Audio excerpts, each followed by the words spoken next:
Joining us today to discuss Triggered, but really to discuss the protest and discuss what's going on internationally, is Dr. Lori Fineman, Florida's East Coast voice.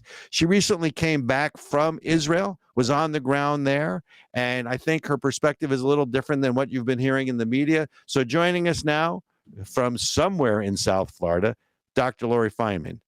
Lori, welcome to Of the People. Welcome. Thank you for having me. I appreciate it. I'm so excited to be here. So what a monologue that was, Robert. Well, hopefully my monologue didn't trigger you and make you feel uncomfortable, unsafe, and threatened. Well, it's my responsibility to regulate myself, and I am outraged by it, but have to learn to tolerate my feelings and my actions accordingly. And therein lies the difference, because I don't tolerate my own feelings or own actions, which is why I'm in the seat that I am in. But I wanted, look, you are the former president, if I got the title right, of the JCC of South Florida. You've been intimately involved in Jewish affairs domestically for years. You just went to Israel before the missile attack, yes, or the attack by Iran. Why did you go to Israel, and why did you go specifically then? So, Israel, we consider a home for us. We feel very much aligned with the Jewish people there. And we decided to go because we had had such a meaningful experience there over the summer that we thought it would be important for us and our children to go back and see what's really going on over there. And we decided to go over there for spring break, and people thought we were absolutely crazy, but we really wanted to get a sense of if what we were seeing on the media was true, because when we would speak to our friends over there, it seemed a little bit different. So we really felt that we wanted to go there, support the economy, support the people, and see with our own eyes what had happened to our home. So we did. And I think my first question for you is, the narrative in the media here is that Israel is unsafe and most people don't want to go. Did you feel safe when you were there? Totally. We felt 100% safe. And we were probably in some of the quote unquote highest risk areas. We spent 3 days touring, and forgive the terminology that I'm going to be using. I'm going to try to speak to your people, but they don't call it this necessarily in Israel, but the West Bank. So we were 3 days in the West Bank. Back up. So what do they call it in Israel? Well, sometimes it's, they always call it Judea and Samaria. Judea and Samaria. One person posed it to us as the East Bank, because it's east of Jerusalem. Not, why would you reference something in Israel that is reference to Jordan?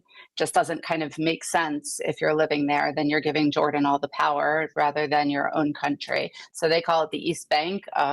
And so here we call it the quote unquote West Bank, because that's what politically people want to reference it as, because it sets it apart as a part of Israel that is up for debate about whether or not it's Israel or under the reign of someplace else, or somebody else.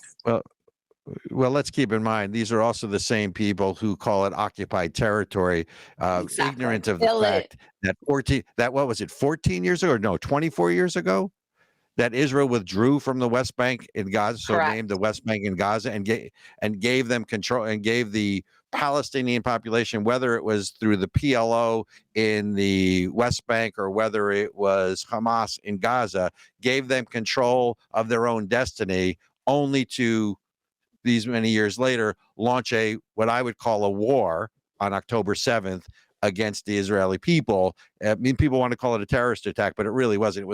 It was an act of war, followed up by the Iranian attack that we just saw over the weekend, which is the first time that a regional power of Iran stature attacks another sovereign country, and not through a proxy war, right? But I want to get back to when you were there. So sure.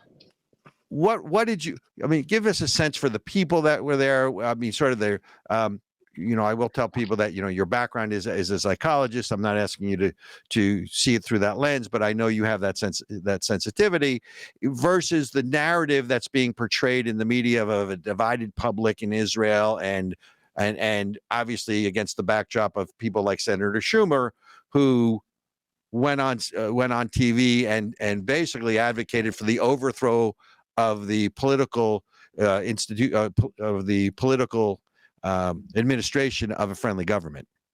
Sure. And when do we have the right to do that to another country's democracy? But whatever, that's a whole nother issue. No, what I saw, and I can only speak to what I saw, is even from the time of June when we were there till now, when we were in there in June, lots of people were discussing the political upheaval, a lot of the protests in Tel Aviv. We were actually caught up in a protest. This was, again, back in June, on some of the social issues and some of the governmental things that were going on. When we got there this time, it was, you didn't see any of that. You didn't hear any of that. If we were with somebody who was in their 20s, or we were with somebody who was in their 60s, if we were with somebody who was religious, if we were with somebody who wasn't religious, everybody could still articulate, well, I don't necessarily support all of it. However, we are a nation right now that has been violated. We have hostages in another area that we need to get free. And therefore, whatever we have to do to come together, we are going to do, and we're going to put our differences aside. And that was across the board what we saw. And it was beautiful. And it was the antithesis of what we're hearing in the media here. So I was there. I also recently read an article that Rick Scott had put together about his journey over there, and he said the same thing. They came together as a united front with one mission and one mission in mind, and that was to get back those hostages and do what needed to be done a long time previously that everybody tried to peacefully find a solution to, and we've been unable to do that. Which makes sense. I mean, the thing that I still come back to is Senator Schumer, and you have to know, and I know that you've been around the political world for, a lot of years as well, but there's no way that someone like Senate Majority Leader Chuck Schumer goes on TV, calls for the overthrow of a friendly government without at least tacit approval from the White House, right? Absolutely. So here you have the Biden White House basically condoning the overthrow of a friendly government. Sure. While they are in wartime. Yes. That would be, to me, like advocating for the overthrow of FDR when we were fighting the Japanese after Pearl Harbor. Absolutely. No one asked for a proportionate response, by the way, of the Americans, which ended up with Hiroshima and Nagasaki at the end of World War II, after America was violated. But I guess so. My question to you is, how, and I don't know the time frame for when you were over there or not, but were you over there when Senator Schumer made those comments, or were you already back here?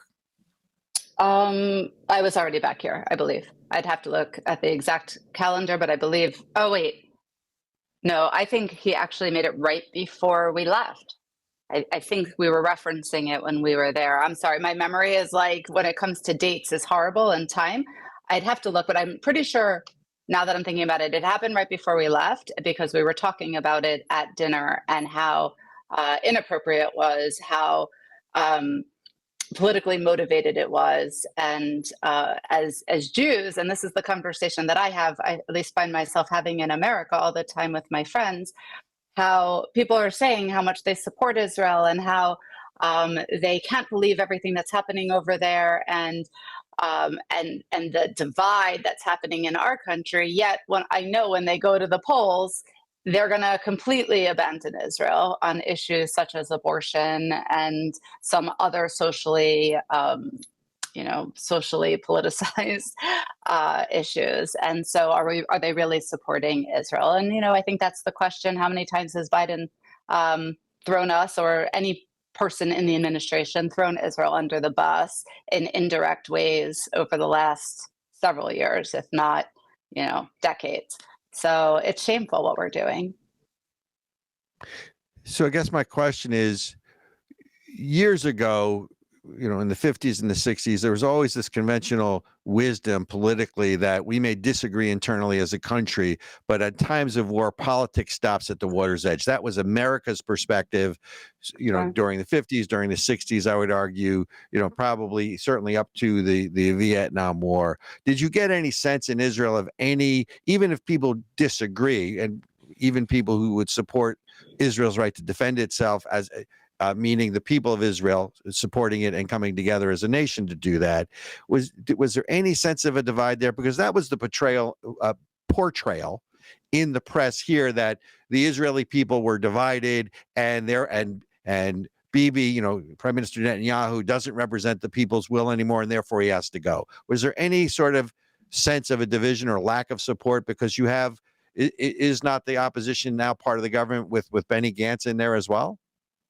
Yeah, I mean, look, I didn't talk to every single person in the country, but the vast Right. majority of the people, and from what I could see, they were united. I mean, they were able to acknowledge we still have differences. We still don't agree with everything that's going on, but right now we have to finish this war, and until this war is done, we are a united country, and we are, each and every one of them turned to us and said, why is it that we're losing this PR war? We're all together, and yet what we look like from everybody else in the world is that we're these horrible people. So I don't know if they're driven by having to counteract that that portrayal and propaganda that we all are seeing and are creating on our end, or if they're pulled together because of the love and the understanding of what the state of Israel has had to go through since the beginning of time and its existence. And regardless of what it is, each and every one of them serves in their military, which I think is a huge component that is why part of your monologue and those dancers, that's why the American flag, people see that as a trigger. We don't have that allegiance to our country anymore, in part because the people of our country don't fight for our country. They don't have to defend our country. They don't understand the history of our country. We're rewriting it left, right, up, and down. Israel understands. They fight. They are part of it. They educate from the beginning by going and experiencing and seeing everything in their country. They learn about how they've been persecuted, how the Jewish people have been persecuted, how Israel has been infiltrated and has been hated for so long. And that, that along with the fact that they were, terrorized literally, and they were just the most horrible things, traumatic and tragic things happened to their friends, their colleagues, their family members. That brought them all together, and they could put some of their political differences aside. Are they permanently aside? No, but this became the main focus, and they had one mission and one mission only. And that's what I saw, was that we're going to rise above for the sake of the bigger or the greater good, and take care of what we need to take care of, because nobody else is taking care of Israel. So we have to do it. And a common threat usually produces that result, right? I mean, usually. Right. Well, not all history doesn't always judge it. It does. History shows that doesn't always happen, but in most instances, when there's a common threat, the people that are under threat usually come together and they put aside their differences. That's what's supposed to happen. The problem is when that doesn't happen, or the problem when you have allies like the United States who are, sending mixed messages at best. And I would argue for political pandering reasons to what I would call the Hamas lobby in the United States, whether that's in Michigan, in Dearborn, where you have in Michigan, I don't know if it was Dearborn or not, I think it was Warren, Michigan, who basically came out and said, we Muslims will murder Jews like sheep. Yeah. You should prosecute anyone for a hate crime, because I think that is, again, one of those woke triggering concepts that inverts justice and inverts the law, right? Free speech, we can talk about. with a major ally, the United States, who, yes, of course, and I want to segue to the Iran attack in a second, but during the Iran attack, there was a multinational force. Israel obviously got help from Jordan, of all people, of all countries, United Kingdom, the United States, in deflecting the missiles. But that doesn't alleviate the fact that now you have Iran attacking Israel directly. When you saw that, what was your reaction? And are you in touch with anyone in Israel about that? I have been in touch with people in Israel just via WhatsApp. I have not gotten into the throes of it. However, they were sending me live videos of the rockets and the missiles going over them, and you could hear the fear in everybody and the outrage. So to answer that part of the question, I mean, look, we all knew that, or we all anticipated that the North was going to be far worse than the attacks from Gaza, or at least managing Gaza, because their weaponry can actually hit us. Their missiles can actually do some significant damage and cause significant death. But nobody, I think, would have bet the money that Iran was going to come directly. They thought it was going to come through Hezbollah, or that it was going to come through one of their other avenues. So I think this spoke very loudly. I also think that if we're paying attention in America, we bear some of the responsibility. Our administration bears some of the responsibility of this, if not all of it. And I look at the bridge yesterday, or the port of Miami, or what was going on in New York and Chicago, and I sit here and I mean, I shouldn't sit here being outraged by this, because I understand how this all came to be, but I'm outraged at the fact that people are turning a blind eye, deaf ear, whatever the saying is, to the reality of this, and denying the reality of what is going on, that is making it acceptable for Hamas to come in and rape and pillage and torture, and for Iran to send over missiles to Israel. And it's shameful. It really is. And it is shameful. We do have to